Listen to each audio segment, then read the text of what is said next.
Hello, everyone at home. Welcome to Riddles in the Dark. I'm Tom Kokoza from Audio Dungeon, here with the Audio Dungeon crew and some special guests. We've got John Kokoza, no relation, he's just my brother, from the Point Blank podcast and founder of Ross Brewing. Thank you for coming, John. Thanks for having me, Tom. We also have Liam Lynch here from Phoenix Studios and known throughout the world the best softball player on Staten Island. So, thank you for coming as well. Of course. Okay, so we're going to be playing Riddles in the Dark today. For those of you, if this is the first time you're watching, very simple. I'm going to tell a little story, and then I'm going to ask a question. A little mystery to it. They're going to have to solve that mystery. They're going to gain facts and knowledge by asking me yes or no questions, which I'll answer honestly, including if that question happens to be irrelevant. Okay?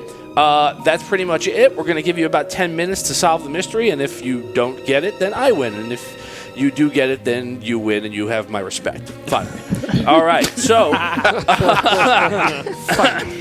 with that, Founders Day.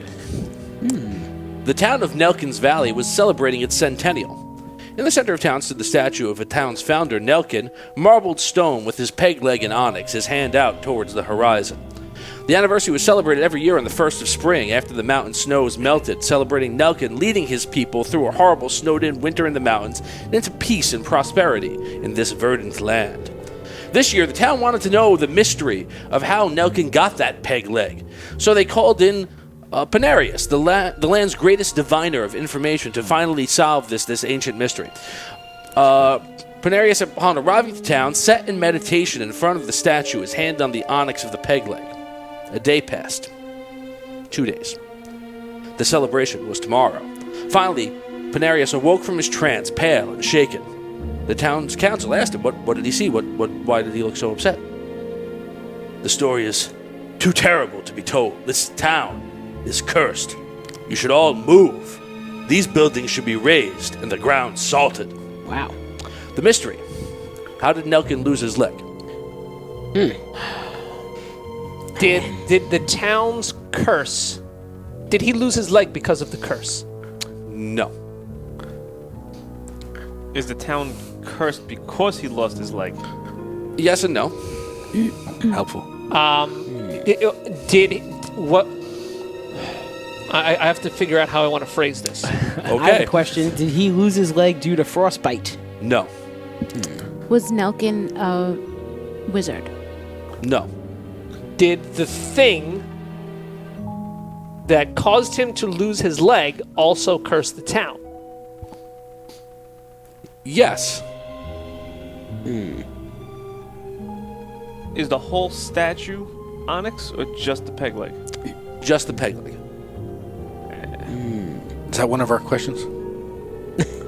No. No. Okay. Is that one of our questions? It's clarifying. That was looking at something. Clarifying whether that... Right.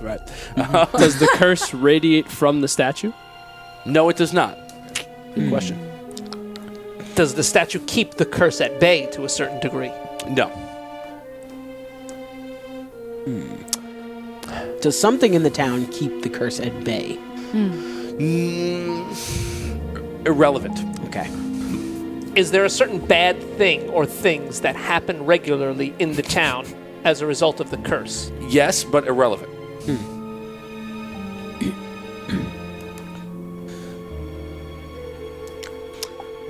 Did an action that Nelkin take lead to the town being habitable for us now? Yes. Did that go ahead. You go. Did that same action also cause the curse? No. Did that same action cause him to lose his leg? No. Okay. Did Nelkin cut off his own leg? Yes. Wow. He's on it. Yeah, she Again. got the insight. Was Nelkin cursed, and that's why he cut off his leg? Like a Yes like and an no. Evil Dead type of thing, where his hand was possessed. No. Not that. But yes, from a certain point of view. Did Nelkin cut off his leg to prevent him from turning into something else? Ooh. No. No. Did he cut off his leg because they were starving and they had to eat it? Yes. Wow, they were ravenous. Nice.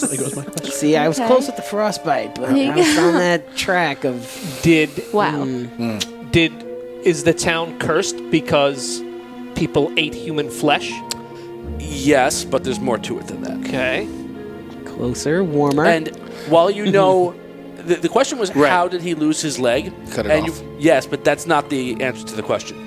You have to know why they were starving. Did- they There's were more to it than that. traveling in the cold. And they were. Did Nelkin and that initial batch of colonists eat their children to survive?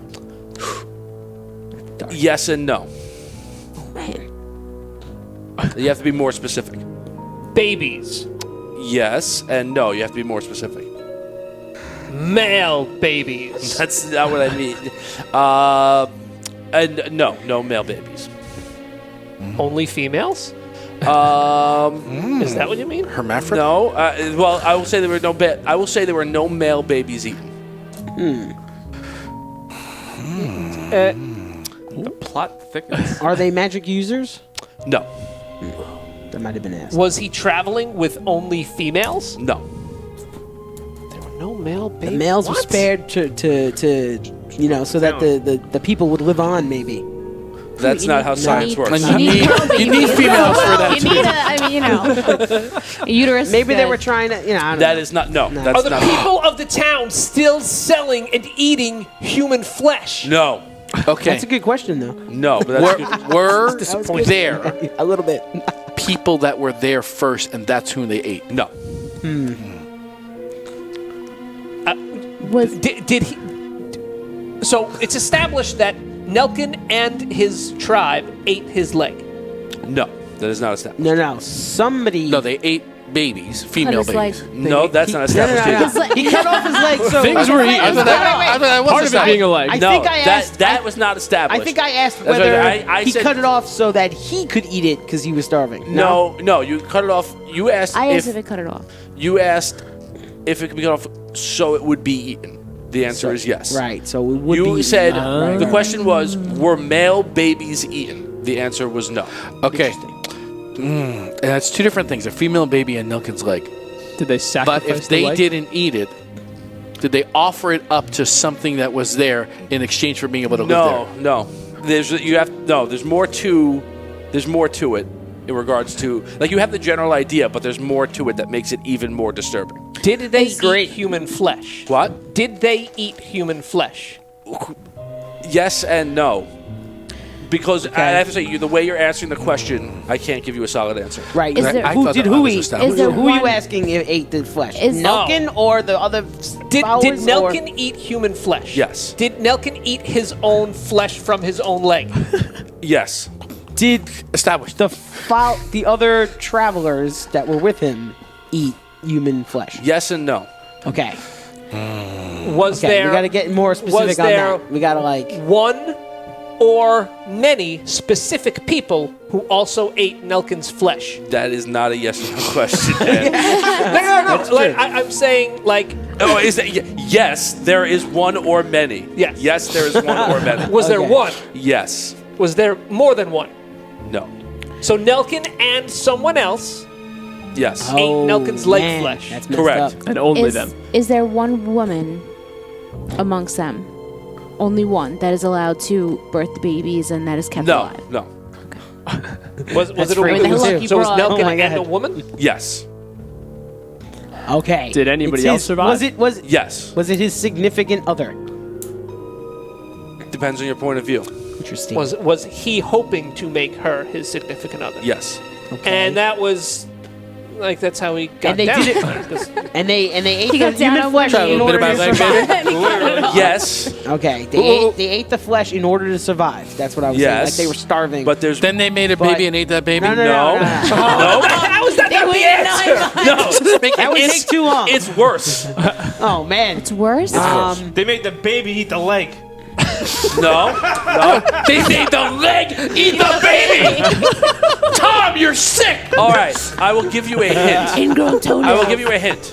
In order to fully solve this riddle, you have to discover the timeline of events, That's Timeline of events. which you do not have. When it happened. Yeah. Did he lose his leg before they set off in the cold?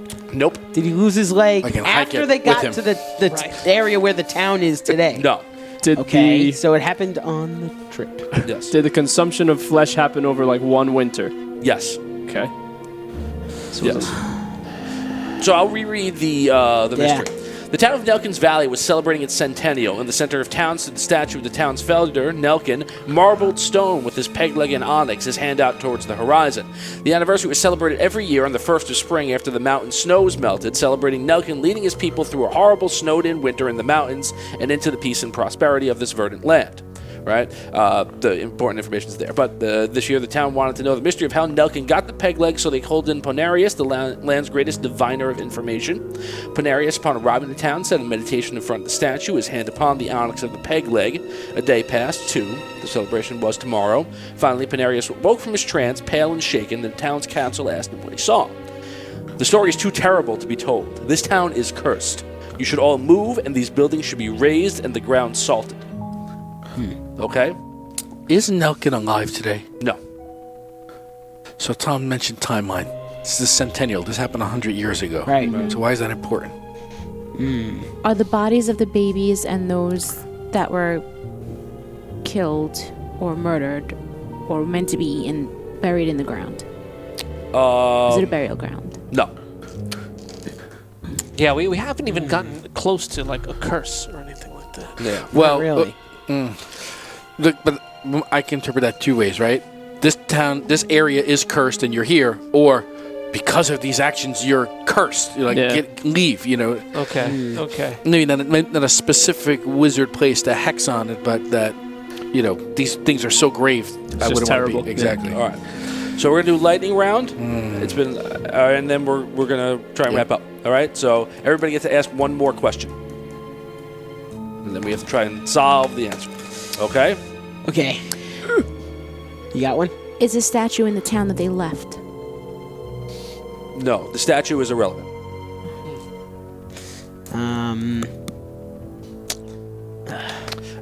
The timeline of events that you have to follow is, certain things happened, right? Certain things happened in this passageway. You don't know the order in which they happened. That is important, and that is what makes this so terrible. Okay? Was his leg the first thing eaten? No. Did he eat the rest of the tribe? No. There were other people who made it through. But some people were eaten. Yes. Did they start with the kids? No. Did they have other foodstuffs available to eat before they chose to eat people? I'm not sure exactly what you're asking, but I'll clarify for you, since we only have one more question left to ask. They ate all the rest of the food before they started eating people. All right. All right, so I think one person has a question left, right? Or everybody? That's Okay, it. so you did not get it. I will read the story. Bummer. This is the first fail, by the way. Seriously. All Sorry, right. dudes. It's tough. Stuck in the snow, leading a caravan of people, Nelkin lusted after a woman in the party who was not his wife. As the days turned to weeks and the people began to starve, the woman, Amos, convinced Nelkin to kill his wife, so he and Amos wouldn't starve, and he did. As the weeks turned to months and the snows didn't melt and the hunger grew, Amos convinced Nelkin that she would truly be his if only he killed his oldest child, then the next child, a third. Finally, Nelkin didn't even need to be convinced, and on the 4th month, he killed his infant child, only 2 months older than the snows, so Amos wouldn't starve. And when his kin ran out, he chopped off his own leg to feed the object of his lust. Now they survived the winter, and they made it to the valley, with souls as black as the darkest night, and they made a land to call their own. Wow. Oh, God. So, this was Riddles in the Dark. A very cheerful show. I'm Tom Carlson from Audio Dungeon. Wonderful. Thank you all for watching. Thank you, John. Thank you, Liam. And we hope to see you again on something which I hope will be a little bit more cheerful. Goodbye, everybody.